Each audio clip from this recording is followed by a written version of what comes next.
Well, good afternoon, everyone, and welcome to today's webinar, the second in our four-part series for Mental Health Awareness Week.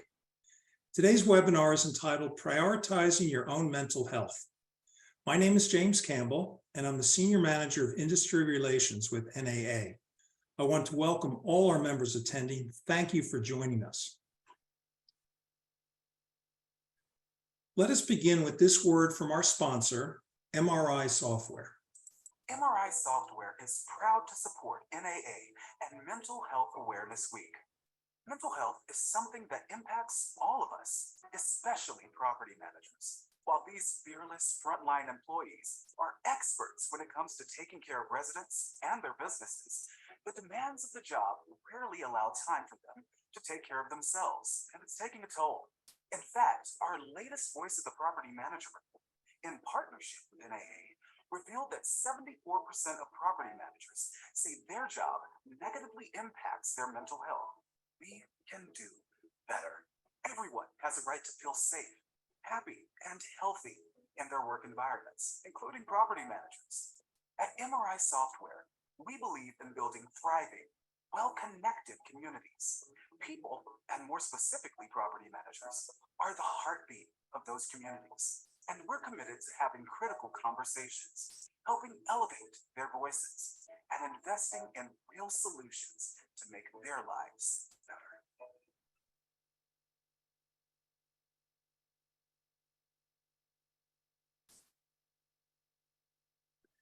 Before we get started, I wanted to go over a few housekeeping points. First, this presentation is being recorded and will be posted to our website and YouTube channel next week. You may then share this presentation with those colleagues and friends who are unable to attend at present. Second, we have a lot of time at the end of today's presentation for live questions and answers, but you may also type your questions into the chat box on your screen at any time during our presentation. With that, let me turn things over to our host, Angie Atkins. Angie. Thank you, James, and welcome to our audience. I'm Angie Atkins, Senior Director of Operations at Garrett Residential. And from serving on the NAA Mental Health Subcommittee, it is my great pleasure to introduce our presenters. Kendra Butterfield is Vice President of Elevation, Real Estate and Management.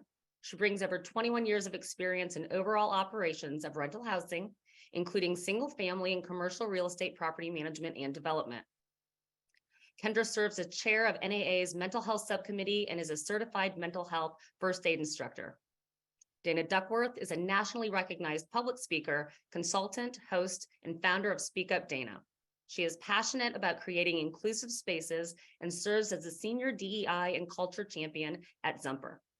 A graduate of the NAA Diversity Leadership Program, Dana is actively involved in industry committees, serving on the NAA, RPM Careers, and Apartmentalized Committees. Ishia Shepard is Assistant Vice President at Delancia Group, Inc. Ishia is a licensed real estate salesperson in Pennsylvania and a certified mental health first aid instructor. She was a recent graduate of the NAA Diversity Leadership Program. Ishia is a member of the NAA EI faculty, serves on the NAA Diversity, Equity, and Inclusion Committee, and is Vice Chair of the Residential Property Management Careers Subcommittee. Dana, let me turn things over to you and your team. Thank you so much, Angie. Thank you for those wonderful introductions. And to NAA, thank you so much for having us. As we know, May is Mental Health Awareness Month, and the theme for this year is to look around and look within, with the focus being on our environment and how it impacts our mental health. This topic is so critically important, specifically in our industry. 1 in 5 adults in the US will experience mental illness each year, with 1 in 20 experiencing serious mental illness each year. So you'll be hearing from myself, Ishia, and Kendra as we share our different roles and the impacts to our mental health within these roles. Ishia and Kendra will share their perspectives as leaders, and Kendra specifically as an affiliate. For me, I am a remote employee, and I also work on the supplier partner side. So in my role, there are specific unique challenges. One of those challenges for anyone who works remote or maybe hybrid is loneliness and isolation. One of the ways that remote employees are challenged is they feel they are disconnected. They can be off on an island, kind of in a silo, instead of having that shared atmosphere with colleagues. And it can cause some of these feelings to arise, like, hey, I'm not a part of the team, I'm not a part of the group, I'm really out here on my own. The feeling of belonging is a human emotional need that we all have. And when we're remote, some parts of that gets neglected. Some of those interactions and the nuance of those interactions really gets lost. And then there's the work-life balance of it. I'm at home, I'm at work, I'm working, I'm homing, I'm homing, I'm working, I'm homing, I'm working. It's another way that truly impacts myself and I'm sure many other remote employees. Work becomes home and home becomes work. I'm cooking dinner, I'm washing laundry, I'm planning a strategic initiative, I'm jumping on a Zoom call and interacting with my children when they arrive home from school. And let me just tell you, it's a lot, okay? Really trying to find that balance and create those boundaries of when work stops, when home starts is a lot for all of us. And then there's the expectations of your team, your manager, your organization. They can sometimes be unclear if you're a remote employee or work in that hybrid space. There are challenges to communications, whether that's a loss of internet or challenges with Zoom. Can you all hear me? Can you see my screen? Then there's, of course, the Slack communications or our Teams communications. People may not know your tone. They may not know that you're joking. They don't really understand. And then there's the body language. You can't read anyone's body language below the neck when you're in Zoom calls. So you don't know if they're fisted or balled, if they're taking notes. You really lose some aspects of that personal interaction when you are a remote employee. And then, of course, in our new, more hybrid or digital workspace, there are different personality types. So for me, I'm very extroverted, and that works well for me, specifically in Zoom, because I can log on and I can talk to people and share stories, and I have no problem with my camera being on. But there are different personality types. As a reformed introvert, I will tell you that if this had been years ago, I would not have been in a space to always be camera on. And we really have to make space for those people who maybe learn, contribute, and share in different ways. Introverts maybe don't want their camera on to lead the call. Perhaps they work best without their camera being on because they don't have to focus on their nervousness. They can specifically focus in on what the topic is. And then as a supplier partner, y'all, specifically in these sales roles, let me just tell you, stress gets really real. You have to think about it. These roles are really complex. So they're serving their organization, they're serving their affiliate, and then of course they're serving their clients. And specifically as Number, we're also serving the renter to make sure that they have a great experience on our app and our website. In one study, they found that 76 respondents who were salespeople reportedly felt stressed. I know that was particularly true for me when I was in my sales role. There are really high highs and then some low lows. And when it comes to direct revenue generating roles, the pressure to meet quota, hit metrics, overcome client objections, all while providing excellent customer service experience, can lead to challenges with anxiety and burnout. In fact, according to a Deloitte market data survey, 87% of professionals say they are passionate about their jobs. We love what it is that we do. We love multifamily. You all say you come into this industry and you get stuck. But still, 77% of people have experienced burnout, or 64% of them say that they do feel stressed. So while we love our careers, we have to get really real about the fact that sometimes it's not all good. Next slide, please. All right, so in speaking of terms of it not being all good, what are some contributing factors to our stress? Well, contributing factors to mental health in our industry are, of course, the immediate stress that we feel. This could be anything from delinquency, trying to collect rent, or an upset resident. But I want to talk to you all a little bit about burnout because it's a real challenge. It's a real challenge in multiple roles. And burnout is a state of emotional, physical, and mental exhaustion caused by excessive and prolonged stress. It occurs when you feel overwhelmed, emotionally drained, and unable to meet those constant demands. And we know our industry has so many constant demands. And then as a result, we start to lose interest and motivation. So burnout leads to poor performance, and poor performance also leads to burnout. Burnout will start to exhibit itself in both physical and psychological ways. There's fatigue, exhaustion, headaches, disruptions to your sleep pattern, low mood, irritability. You may not be able to communicate or contribute in the same way that you normally would. And then there are signs that we need to be acutely aware of within our organization.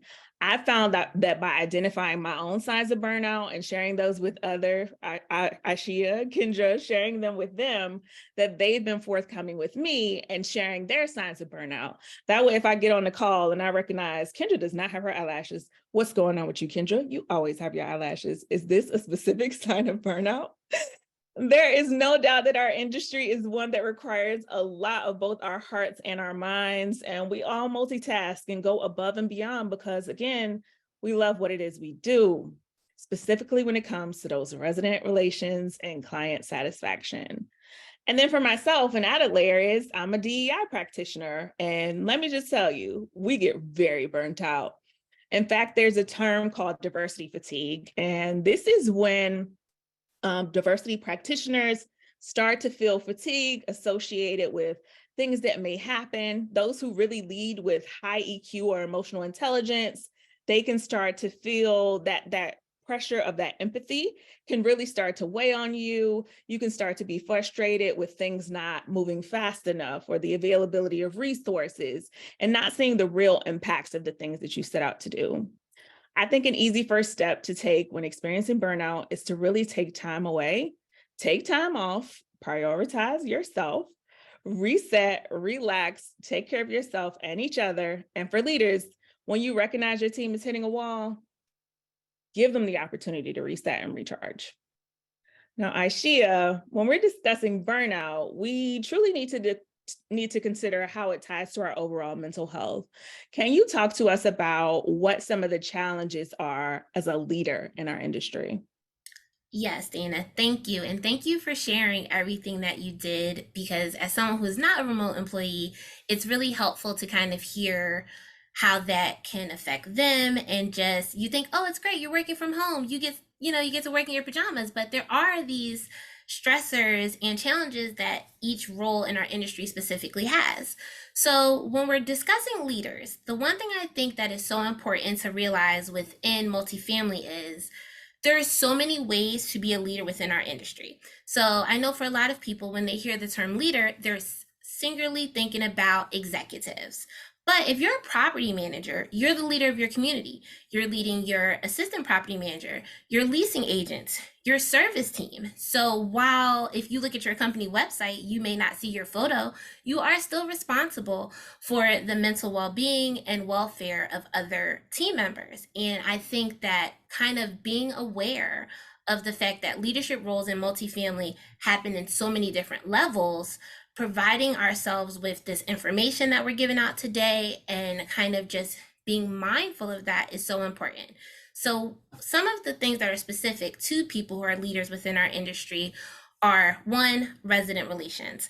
So Dana, you touched on it briefly, and we're going to kind of talk through that throughout the whole presentation, but we're in such a specific place where we provide housing for people. And not only do we provide housing, but we have to maintain the housing. And sometimes that comes with dealing with people who might have had some type of crises at work. They might have family things going on. And so many property managers I know say, I'm a therapist, I'm a handyman, I'm a chaos coordinator. And it's funny because we have all these titles for ourselves, but we have so many titles because we do so many things. Then you have team dynamics and kind of like you're managing all these personalities, because I like to joke that all of my service team members are artists, and they are these people who can be temperamental and they want things to run a certain way. And then my leasing agents are these amazing, shining sunshine superstars. So I'm managing temperamental artists and I'm managing sunshine, and then I'm in here just trying to make it work. So when you're in a leadership role, you do have to kind of acknowledge team dynamics and create a culture where everyone can be themselves. And I'm not picking on you, Kendra, but if Kendra don't have on her lashes, I have to recognize in my role that, hey, let me remember to check in with Kendra because I noticed she didn't have on her lashes today. And I'm going to pick on you. If I ever saw Dana with her hair not done, anyone on this call who knows Dana Duckworth knows that it is a cry for help. So in your role as a leader, you have to be aware of the entire team. And then you still kind of have a responsibility to your residents. If you have a resident who you know used to check in at the gym every day and you haven't seen them for a month, that's something that you have to be aware of. And then managing change. So we have so many things that have changed in our industry, specifically in the last 2 to 3 years, whether it is operational challenges because you're dealing with less team members, but trying to get the same amount of work done. There have been changes that have been put in place from like a government standpoint and all of these things that are consistently happening. And then you still have high expectations of not only your owners, the operators, and your residents, but if you're in this industry, you more than likely have high expectations for yourself. So these are all contributing factors and stressors for people who are kind of in these leadership roles. Next slide. So when we're talking about leadership, which we've kind of been talking about a lot, what are some tips that I can give to you guys? First, be stress aware. So as we talked about, you know your team, you know your residents, and you know yourself. So if you do have any inclination that someone is going through a stressful time, I'm wearing this shirt today, says "You good, sis?" Because it's okay to just check in with people. And it's okay to say, hey, maybe this is nothing, maybe this is something, but I've noticed you weren't as talkative today. Or I noticed you didn't join in when we were having lunch. Maybe they might say, you know what, I just didn't feel like talking today. And you can say, okay, well, if you ever want to talk to me, great.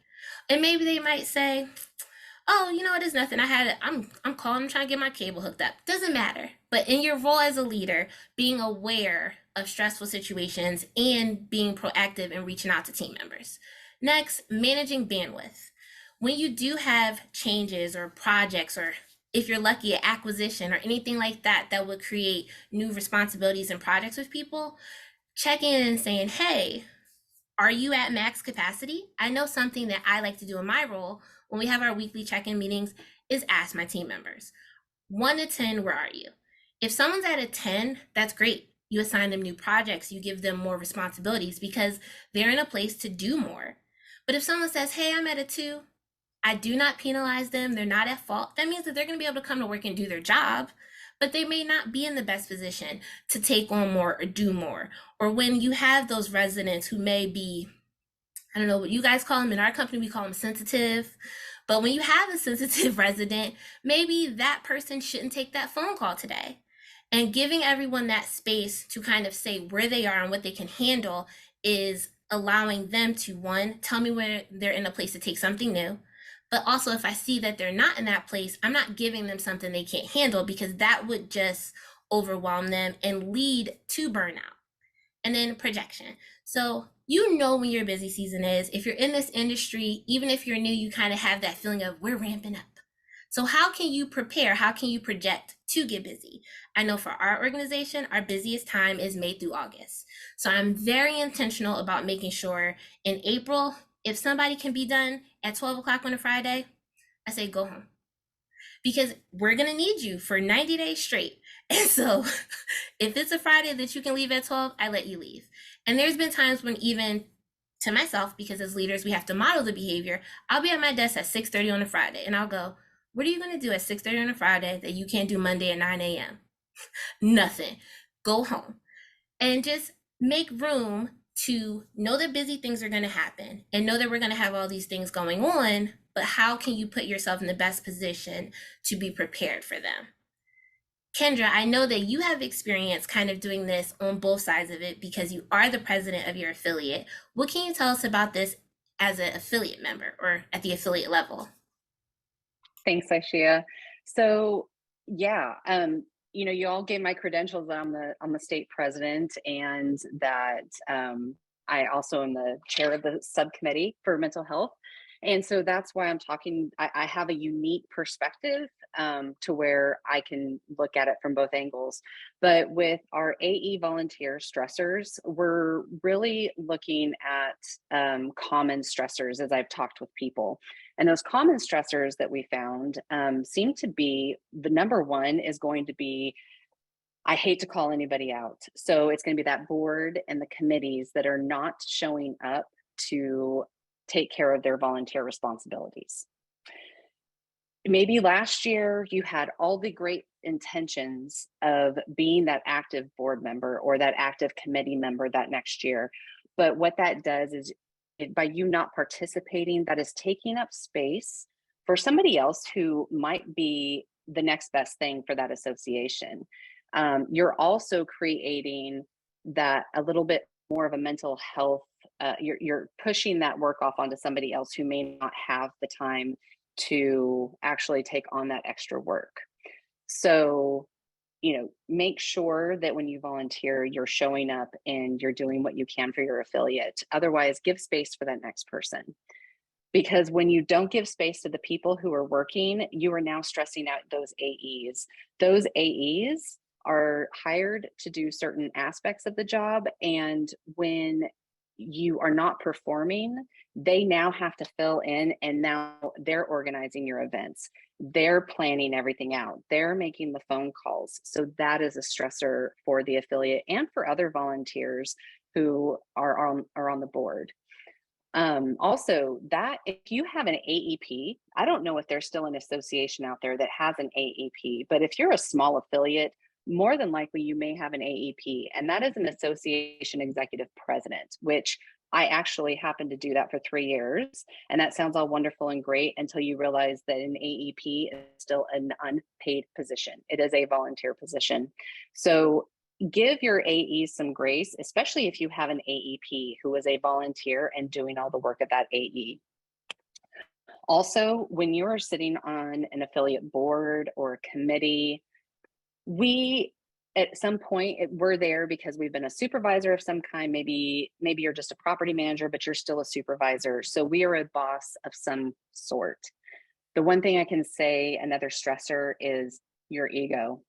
When we come in to an affiliate, we have to put our egos aside, because again, we are all supervisors. We all think we're the best, but we have to do that in order to facilitate a better membership relationship with those members. And then, okay, I don't want to call it the members again, but you don't like it when, I'm gonna get loud and passionate real quick, because you don't like it when residents call your office yelling and screaming that they forgot to pay their rent and now they have a late fee and they want you to remove it. So now you've had an angry conversation. And let's be real, when you forget to pay your dues and your Blue Moon leases have been shut off, you're calling your affiliate and you're doing the same thing to them.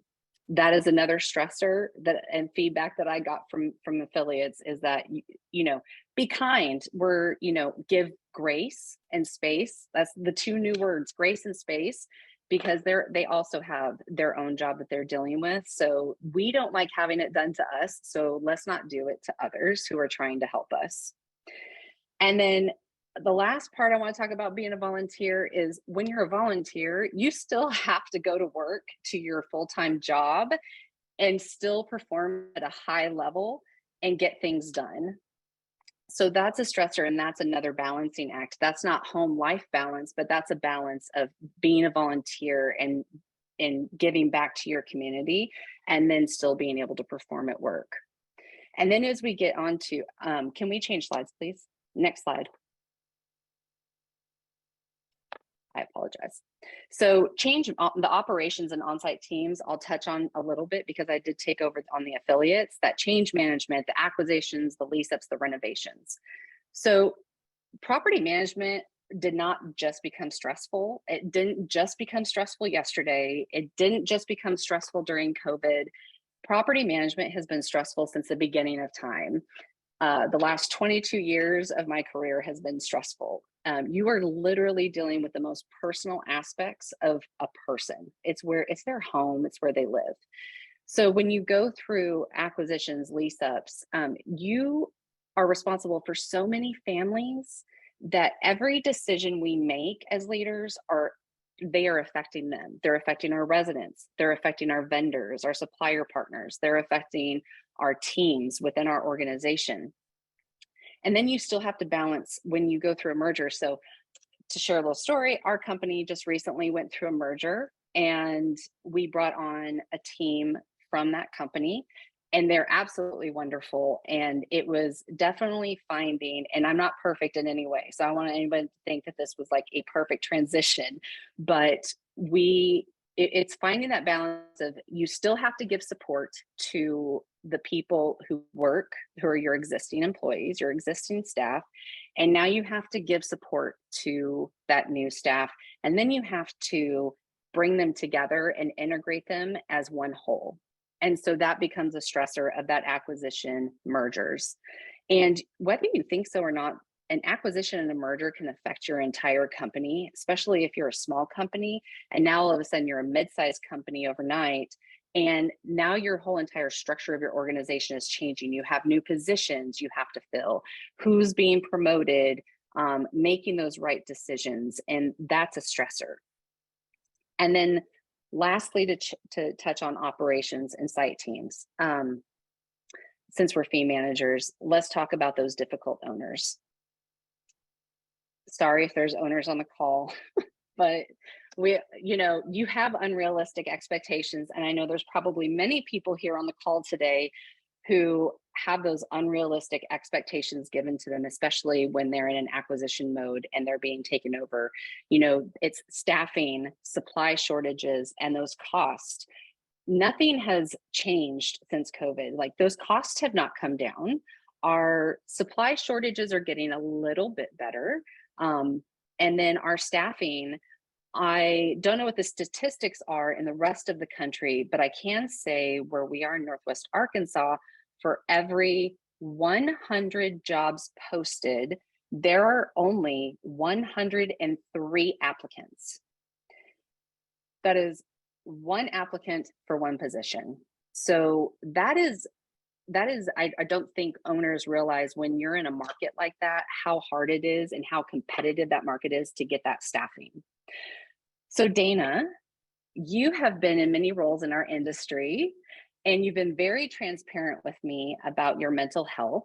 Mm-hmm. And would you mind sharing that experience with our audience today? Of course, Kendra. And just a little housekeeping, the chat is not working. So please enter your questions into the Q&A, and we will try to get to those a little bit later. But yes, I am the queen of transparency, and I love to tell my business. So here we go. My journey through this industry over the past 12 years has certainly been one that is very unique. I started doing what a lot of us do as a leasing agent. I worked my way up to assistant, and then shortly thereafter, a property manager. And while being a leasing agent and assistant manager, they're not without their challenges and not without their stressors. I found the real stressors start to kick in and arise when I took on that role as the property manager. And we don't really think about it in this way, but being a 20-something in charge of a multi-million-dollar asset and the most costly expense monthly for our residents, that is a lot. That's a very heavy weight to carry and a ton of responsibility. I'll never forget, y'all, my first case of bed bugs on site. Oh my goodness. I know we don't like to talk about them, but we know these things exist. So this is when they were raging and cases were popping up everywhere in the movie theaters and hotels. And of course, some of our apartment communities. The resident was so upset about the bed bugs in her unit. And I just remember her standing over me, yelling at me and saying how bad I was at my job. My stomach was in knots. When she finally left my office, I was in a complete meltdown mode. There was full on tears. I didn't know what to do. I called my mom. I completely shut down. And there were other incidents like floods and fires. I don't know that anyone is mentally prepared to deal with the resident's home flooding, either from the inside or flooding due to weather and the natural occurrences that happen in the outside and all of the work that it takes to schedule contractors and deal with insurance and make sure that our residents are safe. And also make sure that the owner's asset is safe and taken care of well. And then fires and molds, I mean, that's a whole other thing to deal with. You're having to deal with different emergency personnel. You're hoping that everyone is okay. You might have to deal with the Red Cross and getting resources to your community. I mean, the things that we have to do within that property management realm are truly, truly some very, very heavy things. And we carry that weight, like Ashia said, we're everybody's resource, okay? We take on that therapist role, we take on that guidance role. We truly want to be there to support our residents, but sometimes in doing so, we forget to support ourselves. And candidly, I am someone who has dealt with anxiety for most of my adult life, depression for a lot of my adult life, and the compounded stress really impacted me. So being on site, having the compounded stress and all of the pressure that I put on myself to be the absolute best property manager, and then my chemical makeup, the way that I'm wired, I'm already wired to be anxious. I don't know why I would choose this career. It chose me. And I'm already wired to have some low moments and depression and to be a sad girl sometimes. And that's okay. I was less communicative with my family when I had things going on site. I'd be more isolated. I'd be short. I'd be snappy. You know, I wouldn't be my usual bubbly, happy self. And it was simply because I was trying to survive. I was trying to survive the day, trying to survive the week, trying to survive the time, the incident, the fire, the flood. And more recently, as someone who was diagnosed with ADHD just 2 years ago, I recognize the very unique challenges that come with this in the workplace. So for me, my ADHD presents in I can be very disorganized, I could be super chatty or not chatty at all. I can hyper focus on the right things or hyper focus on the wrong things and go down a TikTok hole. I have time blindness, so I might show up really early or I might be late. And if it's not on my calendar, I might actually forget. So I have to build certain things into my work style to make sure that I'm managing my ADHD and also providing the best level of experience in my role to my organization, because that's what they have me here to do. And then, of course, there's the experience of being a Black woman in the world and within the workplace. The weight of the world does not come off of my shoulders when I enter the workspace, when I log in, when I click into that first meeting. It just doesn't. It sticks around, it lingers, it hurts. When I see these incidents of social unrest, injustice, murders, I carry all of that with me. And specifically post George Floyd, I was looking for some answers, some support, something in the workplace that made me feel like you belong here, it's okay, and we see you. So I found my identity through creating the Black Employee Resource Group here at Zumper. And that space and many others have really provided me with the support I need to create positive habits for supporting my mental health. So when you talk about spaces you found in this industry, Ashia is one of those safe havens and one of those places for me. So Ashia, as someone who I call when I'm like, girl, this happened, I'm so sad, I don't know what to do. I'm crying or I'm laughing or anything in between. How do you continue to support your friends, your residents, me, and inject that energy into our lives? What is it really like for you? So I think that for people who kind of see themselves in the role of cheerleader or like giver for their friends, the same way that you discuss like having anxiety and those things and being aware of what that looks like, it's the same for us. If you are someone who is a cheerleader or like kind of this consummate supporter, you have to be aware of what that can mean for you. So one thing is compassion fatigue. If you are consistently being compassionate and empathizing and kind of feeling other people's situations, you carry that with you. So there's been days when I'm like, I'm riling everyone up. We're gonna do great. It's gonna be amazing. And then I will go home and be exhausted.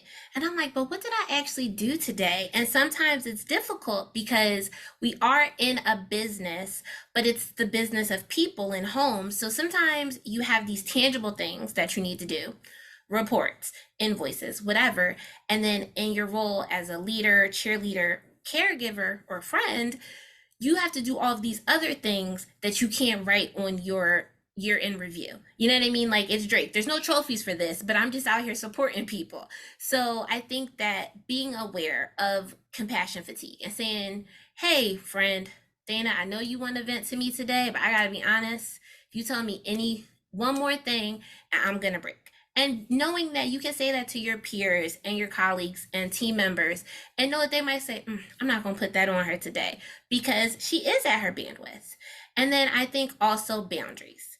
I have not always been good with boundaries. I think as I've grown in my career and just as a person, I've learned that boundaries don't denote like that I don't care about something or I don't care about someone, but they do just kind of allow people to know what I can handle or what I will handle.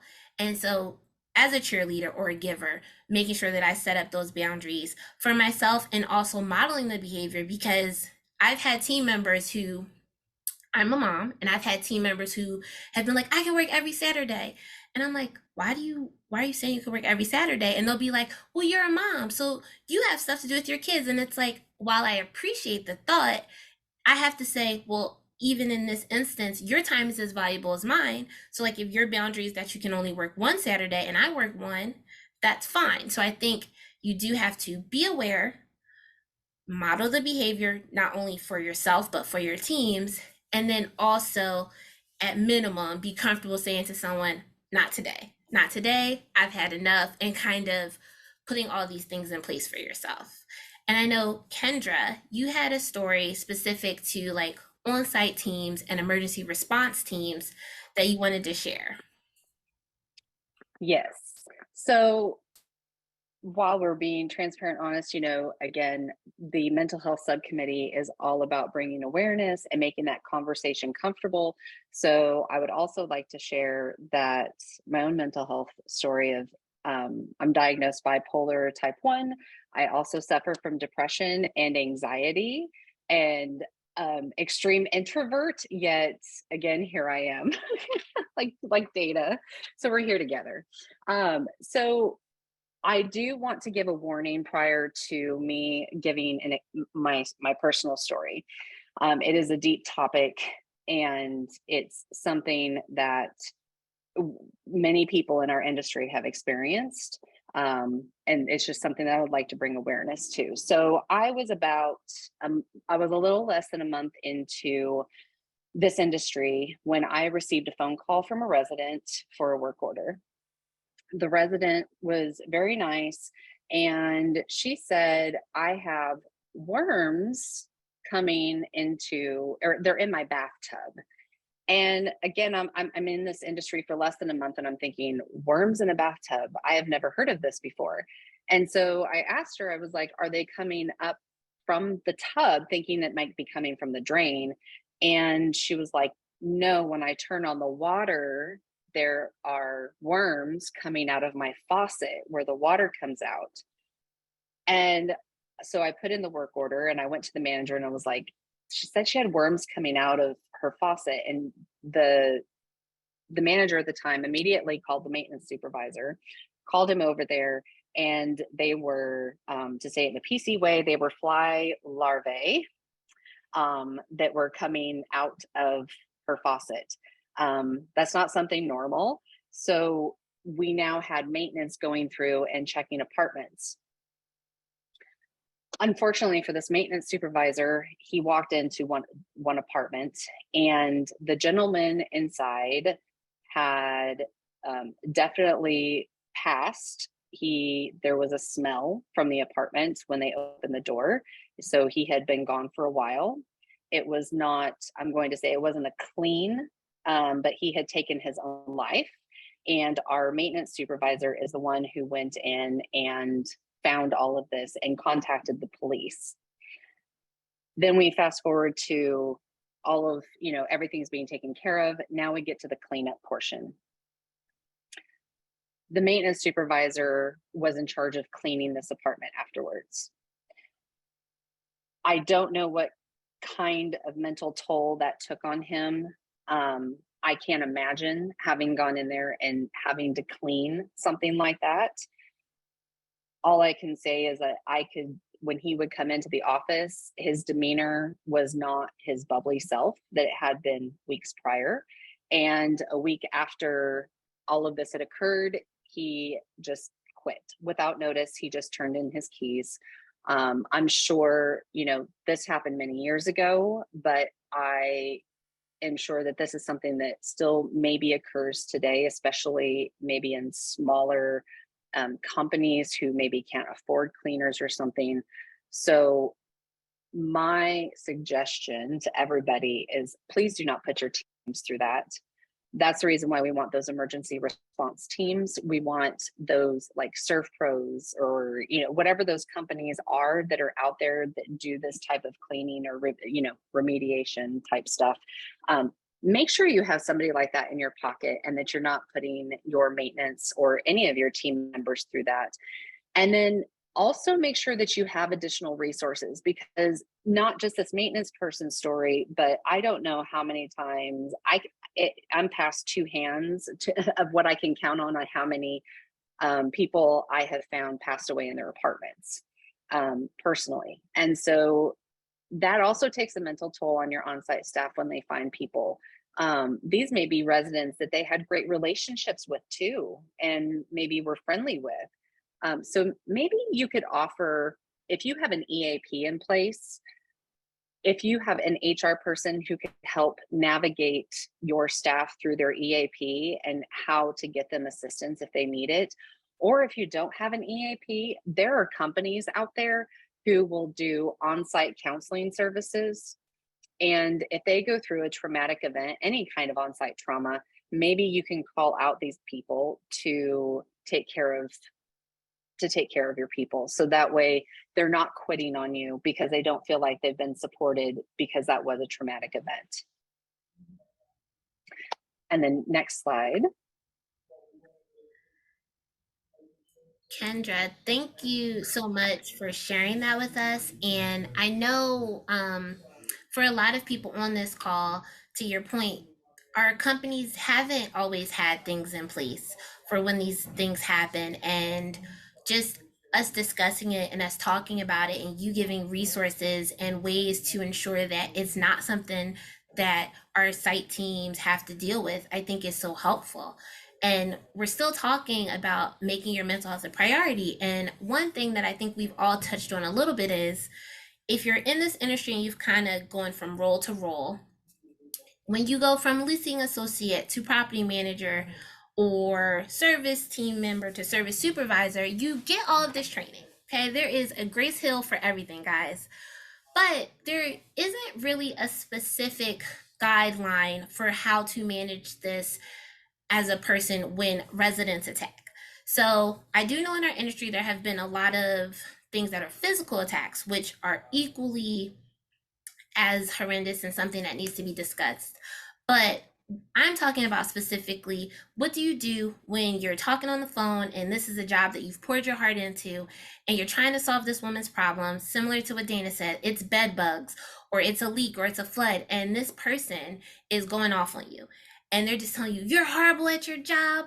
We've all been there. And I know that for me, as I got promoted, the higher I got in my company or in my career, the less training I received. So you get training as a leasing professional about, how to turn the sale around, how to turn an opportunity into closing. But when you get promoted to a property manager or a regional manager, you don't get told on how to manage your emotions or your feelings when someone is truly just eviscerating your character, and you still have to keep them as a resident. And not only that, you got them for a year. Because that's one thing I always joke about is so many people in our industry have come from other forms of hospitality, whether it's restaurants or hotels. And it's like, could you imagine as a server having a bad table for a year?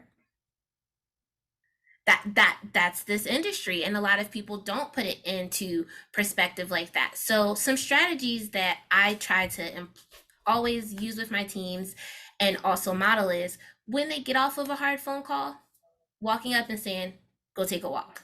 Even if it's 10 minutes, I think everyone on this call really can understand what that could do for your mental health, to take a moment and take a break. Deep breathing, meditation. In my office, we have a small conference room, is what they call it. And I have put a ball in there and a rug. It's from Five Below, guys. It's not nice, but it's just a place to be quiet and just have a beat to reflect on it. Also, small wins matter. We are so focused on big wins and big things, but like if I hear a call that could have gone south and assistant property manager handled it and it didn't have to get escalated, I want to say good things to them. Because if you think about how thankless these roles can be, when you have the opportunity to acknowledge someone that's doing something right, give them that, because that's something that's going to fill their cup when other things are kind of depleting it.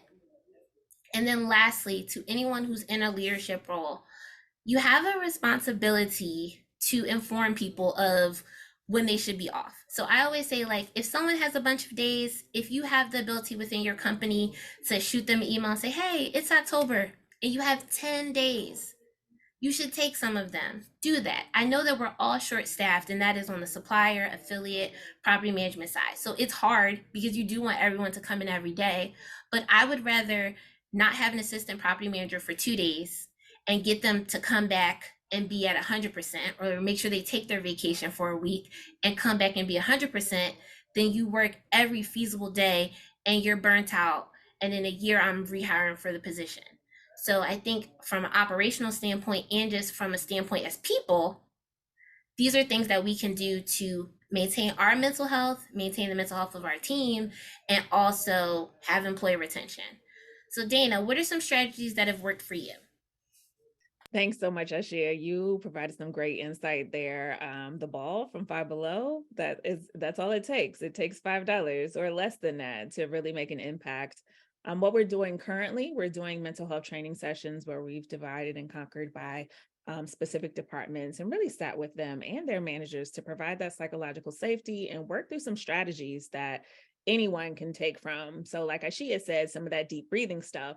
And then another thing that Kendra said was like letting your employees know about your EAP. So we are deep diving into our EAP and all of our benefits, because people get that information when they onboard with you, but they may not go back to it. They may not know. And also, I like to be transparent and say, yes, I use Spring Health. I use this for my mental health, and I found a great therapist by using this. So I think that it would be a great idea for you all to really lean into your resources and share that information.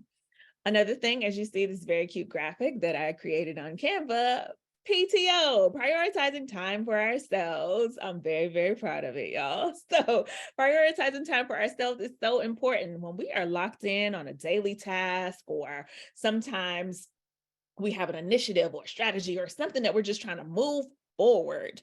We forget some of our basic needs. I am very guilty of forgetting some of my basic needs. So for me, I have to calendar block. I'll add in a bathroom break. So I know, like, okay, girl, you can wait, but you shouldn't. This is your time. This is your break. Go and do that. I'll add in water breaks so I stay hydrated and moisturized. And of course, I break for belly rubs, not my own belly, but the bellies of my dogs, because that automatically makes me feel so great to just take a break and play around with them. This keeps me more balanced and moving forward in a way that doesn't completely drain me by the end of the day.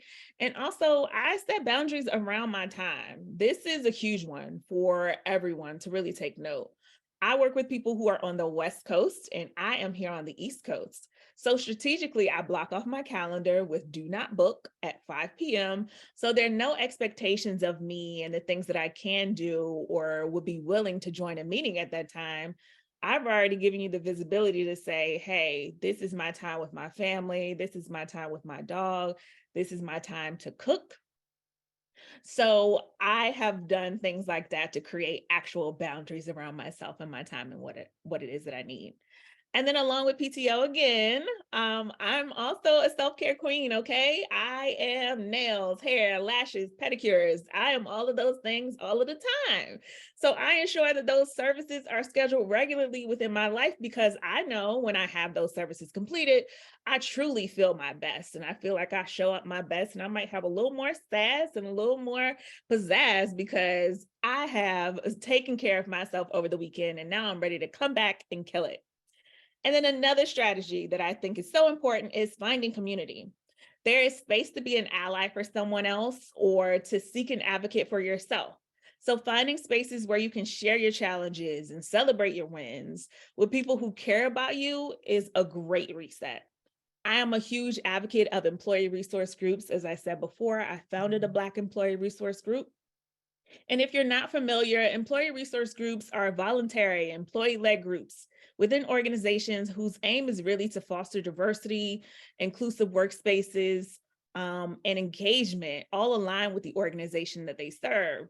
These groups come together based on shared characteristics and life experiences and truly provide education, engagement, support, career development, advocacy, all for underrepresented or marginalized groups. So you may hear of ERGs or employee resource groups that support LGBTQIA, AAPI, women, Black people, all within the workspace. I think they're a great addition to anyone's DEI, culture, or engagement strategies. I'm also thankful for spaces outside of my organization.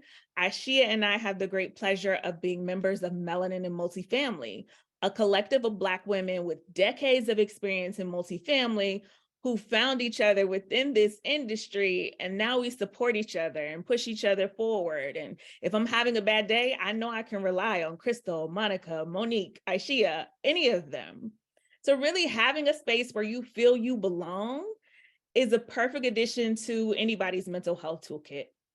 All right, Kendra, I told y'all enough of my business. What strategies would you recommend for making mental health a priority? So we're going to talk about those bullet points down there.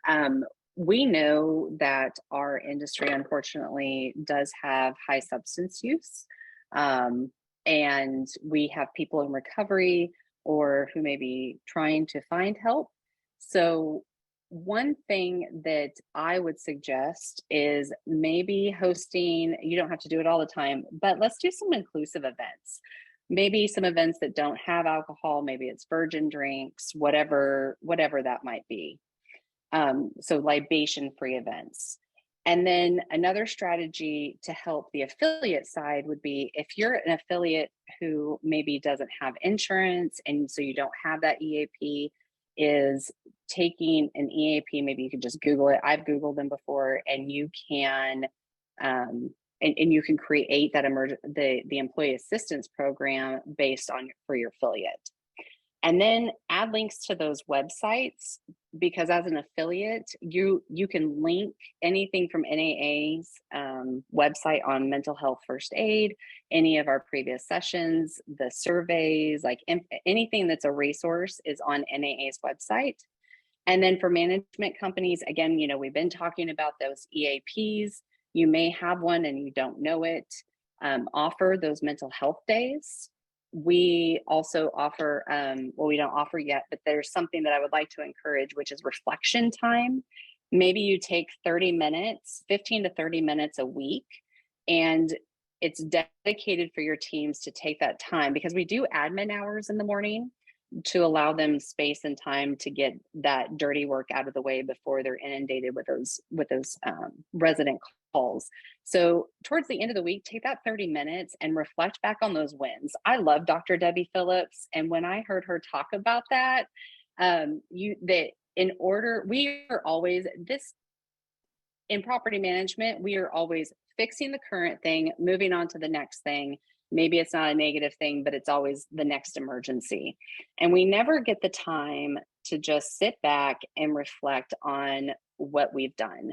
And for my mental health, I heard her say that and I started doing that, and I found I'm a lot happier because I'm recognizing how I got there, what I did to accomplish it, and then, man, I killed it. Like, that was awesome. So then it kind of re-energizes you. It's that it charges me. And then when you get to the PTO time, let's not ask our people why they're taking that time off. It could be for mental health, it could be what, it doesn't matter what, we are giving them that time as leaders and companies.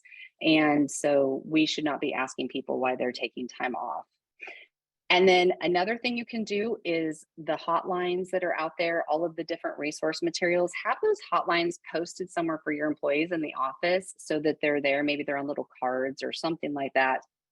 Maybe it's in a shared document that's shared with the company, so you at least have an immediate access to that resource. And then lastly, that mental health first aiders, get your teams trained in mental health first aid. This is no different than you having your teams trained in CPR. They are not diagnosing. Just to give you a quick update on like what mental health first aid is. We are not diagnosing, we are not treating.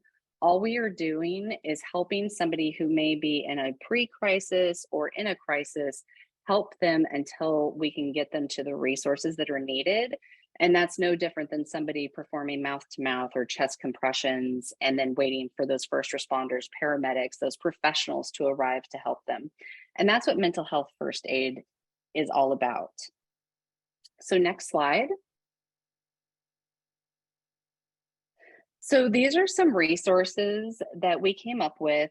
The personal activities on the left-hand side, the journaling, the meditation, the exercise, the reading, and the dancing. These all are all recognized personal activities that help mental health. And then on the right-hand side, you're gonna see some apps. And these are apps that either the three of us have personal experience with, or we know somebody who has personal experience with them, which is why we're recommending them. The first one is the Calm app. Most people have heard of the Calm app before. I use the Calm app. And for anyone interested, for if you have problems sleeping, they have some really great nighttime bed stories. The Snow Queen is absolutely my favorite, and I highly recommend it. But I also love Frozen, and it's based off, Frozen is based off of the Snow Queen. And then for journaling, there's Day One. For talk therapy, we have BetterHelp and Talkspace. For mindfulness, there's Headspace. For addiction, I Am Sober, Happify, and then Worry Watch. And then we only listed a few that we knew of. There's also apps out there, maybe you might use them as grounding techniques for yourself, or maybe it's an app that you use just to get out of your head. So for me, when I start to have an anxiety attack, I actually start with an app called Paint by Number. And all it is a picture, and you're just tapping where the colors are going to go. But for the most part, it actually helps ground me. And so if anyone has any apps that they use that they would like to share, please drop them in the chat, because that chat is going to be saved. And if we would love everyone to share any additional resources that they could provide and share. So, sorry. And then we have, Dana. Yeah, We're back to Dana. Do you have any resources that you would like to share? I do. Next slide, please. Okay, so some resources that I've actually used or found that are helpful to other people in different situations. And as a DEI practitioner, intersectionality is real. There are so many intersecting identities that we all have. So I think that sometimes personalized mental health support can really be the avenue to help you. So for me, therapyforblackgirls.com is like my calling card. When I know a Black woman who is in distress, I send her directly there. Black Mental Health Alliance is another one that's very supportive. Mental Health America, who we've learned so much about throughout this week, and from NAA. Pride Counseling for LGBTQIA+, and then Inclusive Therapists for everyone under the sun. They're really going to provide great resources for anyone to help navigate their mental health journey. Okay, Ashia, take us home with some I need it right now emergency hotline bling tips. So yes, everything that Kendra and Dana listed are kind of like, I like to talk like a property manager, y'all. They're preventative maintenance. This is the upkeep. These are the things that you're going to need to kind of keep yourself level. But if you find that you are having a crisis or an emergency, all of these numbers, and I'm not going to read them all, But all of these are numbers that you could call to kind of get that immediate real-time crisis help. So I hope that everyone can take a picture and kind of use this if you ever get to a place where you do need them. But the other resources we provided would definitely be helpful prior to needing these. And again, thank everyone so much. And I'm going to give it back to Angie. Thanks, Kendra, Dana, and Aishia. Great insights today. Thank you so much. We do have some comments and some questions. As Dana mentioned, the chat is disabled and all of those questions or comments can go in the Q&A. We'll start with a fun one, Aishia. People want to know where you got your shirt. This shirt is from Amazon, guys. I know that this is not the place to buy stuff from, but I can get everything in 2 days. So this shirt is from Amazon. It comes in 10 colors. Also, we have a question from Tiffany on how to transition from a property manager to a remote position. That might have been mentioned in one of the slides. And if one of you wanted to speak to that, that'd be great. Honestly, Tiffany, I don't really even know how I got here, but I think it was that transition from property side to then supplier and then finding a different supplier company who happened to be on the West Coast. Opportunities are out there specifically for remote work. You have to seek them out. But again, remember, if you are in those remote positions, work-life balance is something that you have to strive to perfect, because it gets really real in here when I need to go change out the load of laundry, or I need to go make sure my pot roast is not overcooking, but I also have some other things going on within my workday. So just be mindful of that in any remote role. Sarah would like to say thanks for giving the name Compassion Fatigue. She kind of helps her connect with what she was feeling. So she appreciates that. Thank you. Go ahead. I'm sorry. I was just saying thank you. I had to find the word too, Sarah. It was, once I found it, I was happy. And some good feedback. Sounds like we might have an owner in the audience, and Kendra talked about that hiring challenge and that stressful piece of our jobs that is required to fill those positions to get the performance we need. How do we better educate the owners so that they understand those challenges, so we can work together with the owner on that task and on that, the goal to fill our teams? So I think knowing your market, like I can't give an example for other markets outside of the market that I currently work in. That's why I gave the example of the one, like we have basically 1-to-1 ratio for that. So really the staffing challenges, you're going to have to start looking outside of the industry. Our company actually hired, I don't know if she's on the call today, but I've hired a barista from Starbucks. We have somebody who came from the Chick-fil-A customer service program. If everyone's heard of Chick-fil-A, they know they have an amazing customer service program and leadership program. And so it's really going to come down to trying to educate the owners on your market, knowing your economic market, and knowing what that job ratio is within your market. So that way, when you have those conversations with those owners, that you can pre-answer that to them, like, I do not want to overpromise and I do not want to underdeliver. So really knowing that information and having those conversations with them is going to be important, and providing the statistics for your area would be my suggestion. Angie, can I just add one thing to that? Sure.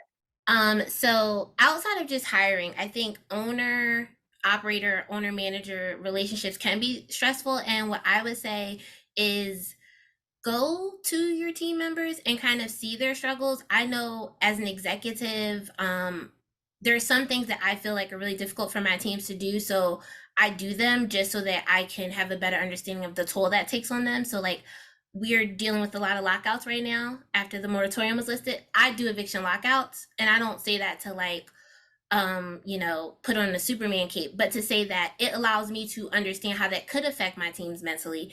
And so I think that it's not us versus them. It's just it's really hard for you to understand someone's situation if you've never been in it. So whether you're an owner, a regional, a CEO, I would implore you to go see what your teams are doing, and don't watch to judge, watch to learn.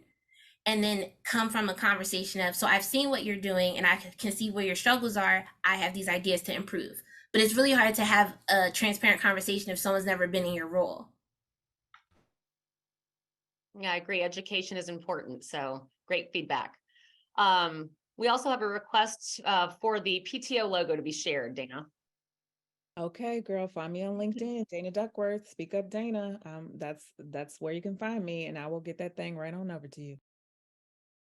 And then lots of feedback and some suggestions on apps and resources, the Finch app, both free apps, Calm apps, on Velo app and Glorify app.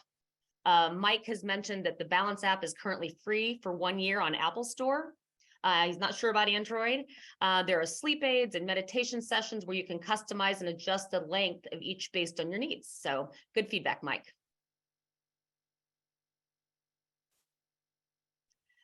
We have a request if we could go back to the resource page, and maybe people like to take some notes as we wrap up.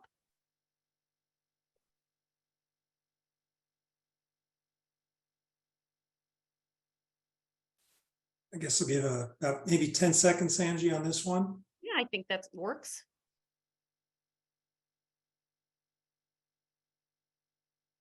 Maybe 10 seconds on this one. And just so that everyone knows, we're going to record this webinar and post the recording on our YouTube channel. So if you don't get everything just now, if you come back next week, NAA's website and YouTube channel, you'll be able to get all of this information. Stop the recording, take as many notes as you feel you need to. And with that, James, I'd like to thank Kendra, Dana, Aishia again, and I'll turn it over to you. Well, fantastic. Again, I want to thank all 3 presenters and hosts for an outstanding job. For additional mental health resources, NAA maintains an online portal for especially relevant offerings for NAA members. The URL is featured right there. And of course, the initial series of resources is the next webinars in a mental health awareness series. We will have a representative, a clinician from the National Council for Mental Wellbeing talking tomorrow about substance use, and then another clinician and manager, actually the head of the mental health first aid department, talking about mental health and equity. Sorry, those 2 titles are wrong. It's the second one is mental health and equity. And if you haven't registered for both webinars, the URL is there. On Friday, we're going to have a National Mental Health Action Day for our industry. And this will be, as Kendra so well described, encouraging people to invest an hour in yourself, your colleagues, your teams. Here's a series of suggestions as what can be done for that. And of course, we encourage you to share at that hashtag below what you're doing so that we can spread the wealth in that regard. And on our website, and also in this particular URL, there's an opportunity to download a whole toolkit to give more ideas for a mental health action day. Now, one of the things that was mentioned above was a mental health policy, using the time on Friday to review and share and communicate. We're very pleased to announce that one of our partner organizations, Grace Hill, has contributed a sample mental health policy that organizations can download and customize for their own particular needs. The URL for that is there. In addition, we have a whole plethora of fantastic previous webinars, including last year's mental health awareness series, and that's on our webinar on our website, and the URL to access those is there. We are very proud of our groundbreaking National Mental and Emotional Health Survey for the rental housing industry. This year's survey, which is the 3rd annual, is just wrapping up. We're going to be able to present the results of this at Apartmentalize, and we'll be able to post the white paper to our own website. But last year's survey, where the white paper is already posted, is well worth everyone's time to review. If nothing else, just the executive summary on the first page. That'll lend a lot of credence to what our 4 speakers have been talking about today. And then finally, we have, at least among our speakers, 2 certified mental health first aid instructors, of which NAA was very pleased to sponsor them in getting this training. We have 12 NAA members now that NAA has sponsored. And there's a URL there where you can go and learn more about this program and even submit an inquiry to learn more about having this program be conducted at your member organizations. So with all of that, again, I want to thank our 3 speakers and our host for an outstanding job. And I want to thank all of our members in attendance and want to wish you all an excellent day. Thank you.